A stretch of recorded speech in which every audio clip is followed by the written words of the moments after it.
Many Nigerians were taken aback when they found out that Binance, a popular crypto exchange, would be shutting down all operations in the country by March 8.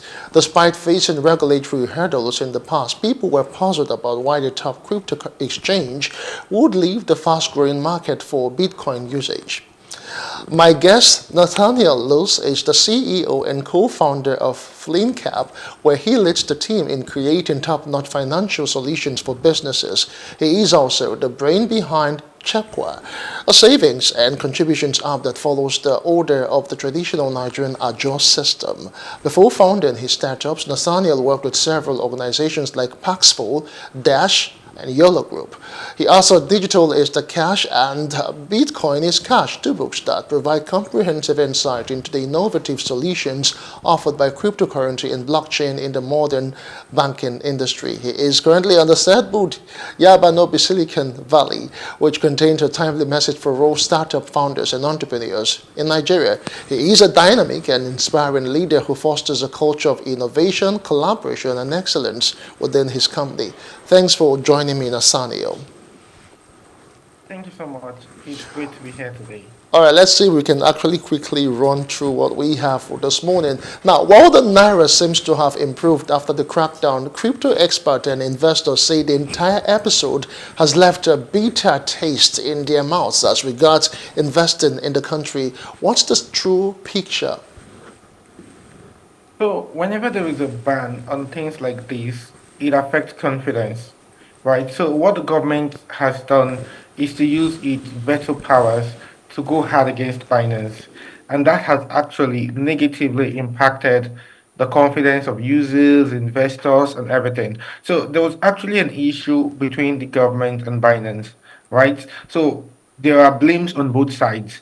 But dialogue is also going to be the way out of whatever we find ourselves in, right? So we feel like the issue shouldn't even have gotten to this point in the first place, whereby we have Binance executives detained and all of that. And this just points to the fact that the government is saying that there are several crypto exchanges in Nigeria. Nigeria is the fastest growing crypto market in the world, but these exchanges are not compliant to the Nigerian government. These exchanges are not relating with the Nigerian government. These exchanges do not have a relationship with the Nigerian government. So that's what the government is saying. The government is saying you cannot be processing billions of dollars in our market, and there's no form of formal relationship between us. There's no form of licensing, there's no form of registration, and you're just doing what you're doing in our market as though we actually do not as though we don't exist. You're just coming in here, playing and going out, what you cannot do in other markets without relating with the government agencies. So I think that's the issue. And we just need to look for a way forward from here. And the way forward is we need compliant exchanges. And this is where homegrown solutions come to play, right? No one can understand you better than you understand yourself. No one can understand the modalities and the uniqueness of the Nigerian crypto market more than we Nigerians that play in this industry. So what we need to do is to come to the table with the government. Rather, what the government needs to do is to come to the table with us and for us to agree on a couple of things. The licenses have just been released some months ago. Create space, create sandboxes for startups to work with the government and say this is how we can build crypto compliant exchanges. And the reason is because if the government just chooses to use pressure and just ban and unban, what would happen is people would not stop using crypto. But all of this volume will be driven on the ground. So you see the rise of the P2P market, of the black market, and all of that. But it doesn't have to get to that. We can have proper exchanges that are compliant. So I think that's the way forward.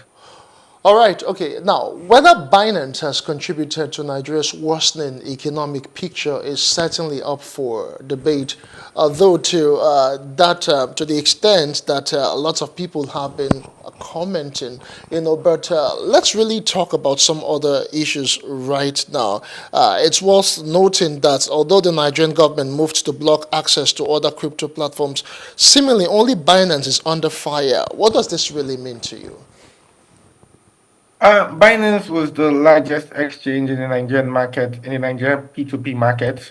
So if you were to have a regulatory conversation, I think you'd want to go to the biggest guy and speak to the biggest guy. Do you understand? And whatever applies to them, then applies to everybody. You understand? So I think that was why the government went over Binance. Binance was controlling a very huge chunk of the crypto and P2P market in Nigeria. Okay, you've talked about compliance now. I just want to find the way forward. Of course, these players are, doing business in the Nigerian space, and that they have to follow regulatory, framework and all of that. But what are the other key issues that we should be looking at in terms of ensuring that cryptocurrency, or the cryptoverse, as it were, just that takes its place here in Nigeria and indeed Africa? So first off, it's going to be very difficult to have one crypto super app globally, right? Because it's going to be and cryptocurrency exchanges are financial institutions. So to have one exchange that's going to be compliant in Ghana, in Nigeria, in the UK, it's going to be really difficult. And this means that we need to see homegrown solutions in each case that cater for the needs of that region. You understand? Like the Nigerian government has its own fears and its own worries. It's different from what the Kenyan government would have and the Kenyan government would want to require according to their own situation. That's why at FlameCap, we help OTC exchanges with a proper structure that they need to operate as proper exchanges. And we understand the uniqueness of the Nigerian market. For instance, the Nigerian market is not big on crypto spot trading or institutional trading or Bitcoin ETFs. Those are not our problem. In the US, most of their regulations are Bitcoin ETFs and all of this. But in Nigeria, it's on the P2P side. And the government is saying, if you're doing this amount of volume, we need to see this amount of KYC. We need to ensure that there is no terrorism financing happening here. We need to ensure that because of the volatile nature of the naira to dollar in the last few months, we need to ensure that people are not taking advantage of that to manipulate the rates. Right? That's not a problem in Kenya, for instance. That's not a problem in Cameroon, but that's a major concern in Nigeria. So the way forward is we need to power local exchanges in each region. You understand? We cannot, I do not see a future where we have one super exchange globally. Okay, We let need me to butt have in. Nasania, let me butt in now. When you say we need to empower more exchanges, are you saying that we need to start getting more homegrown exchanges from the country and people getting into exchanges? But how possible and how lucrative is that? As in, I'm thinking it's something that should be very capital intensive. Actually not. It's not really on the capital side. It's Okay. more on the side that the government has to make this thing doable. For instance, they have to remove the fears. They have to make tax grants. They have to, make startups know that, see, you guys can play in this space. You guys are safe. So it's more of a thing of confidence. It's not really a thing of capital. It's more of a thing of, see, we trust you people. Go and do your thing. You need time to grow. If there are any issues, we will not ban you. We will call you to the table and discuss with you. And that's one of the things we're trying to do for a lot of OTC action. See, there's a lot of volume happening in Nigeria, True. but it doesn't even pay us as a people because these things are not institutionalized. Right? Meaning, even the OTC exchanges doing all the trades, they can't raise funds, they can't build up, and people are just doing their things on WhatsApp, on Telegram. There's no proper structure.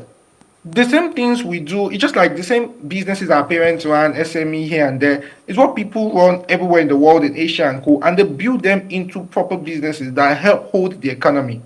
You understand? You cannot have proper businesses when you don't have license. You cannot have proper businesses when you don't. It doesn't even pay the government in the long run, right? Because if you really want companies that will pay taxes, you really want companies that these guys have to have money. I mean, if all I have is 100 naira and you are taxing me, I mean, how much could you get out of it?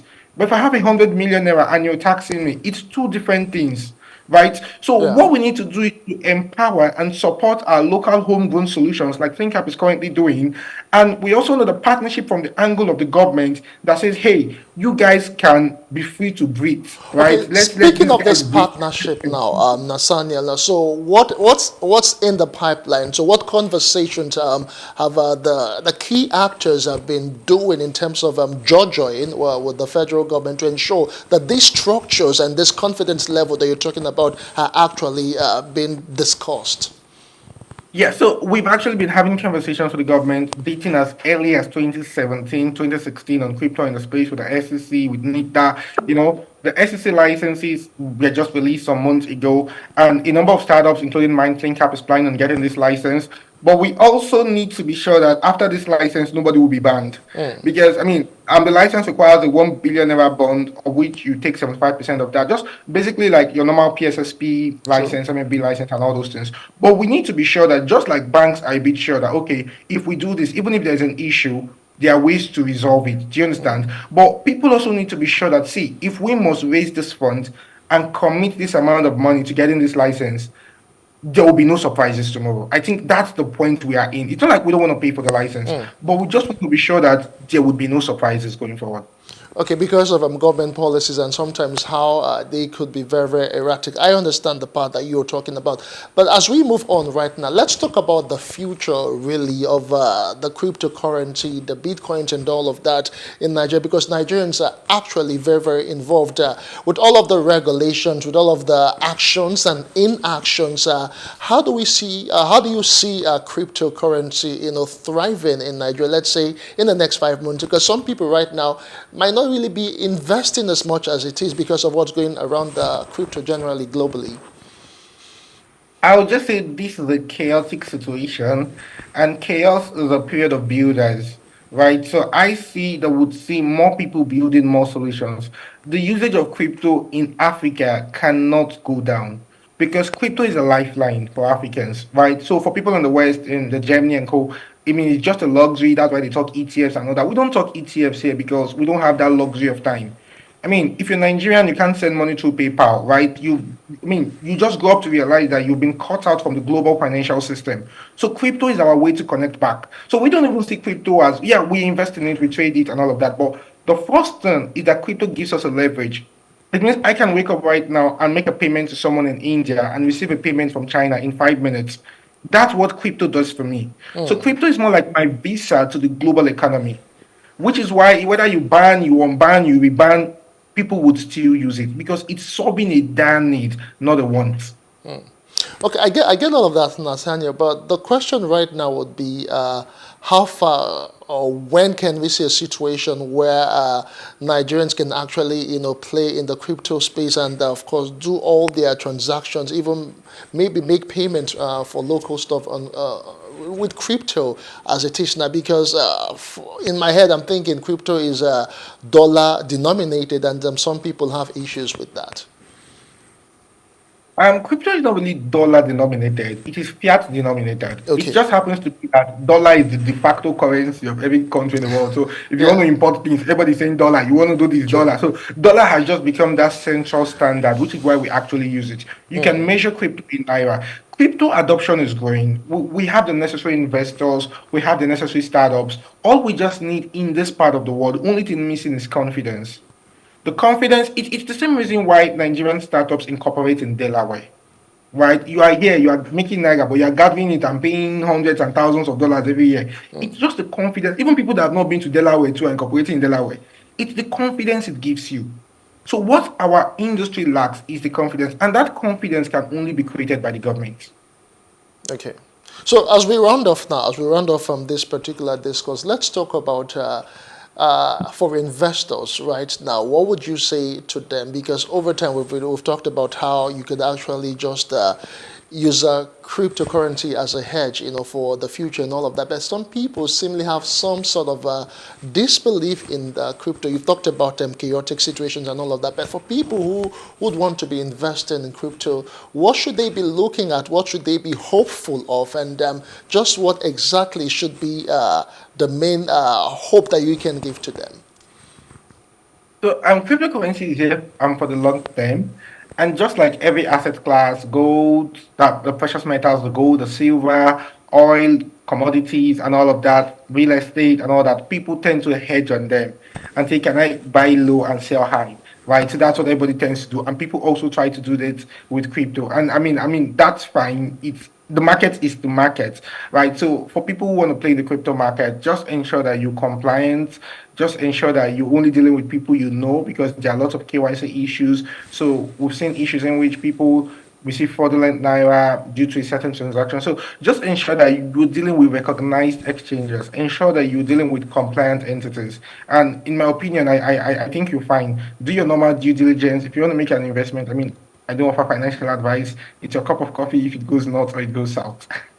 All right, Master, a very big thank you to you. I've been speaking with Nathaniel Loza. He is the CEO and co-founder of FlameCap, and we have been looking at the Binance situation in the country, the need for compliance, and how we can actually make the crypto, work very well for us in Nigeria and indeed Africa.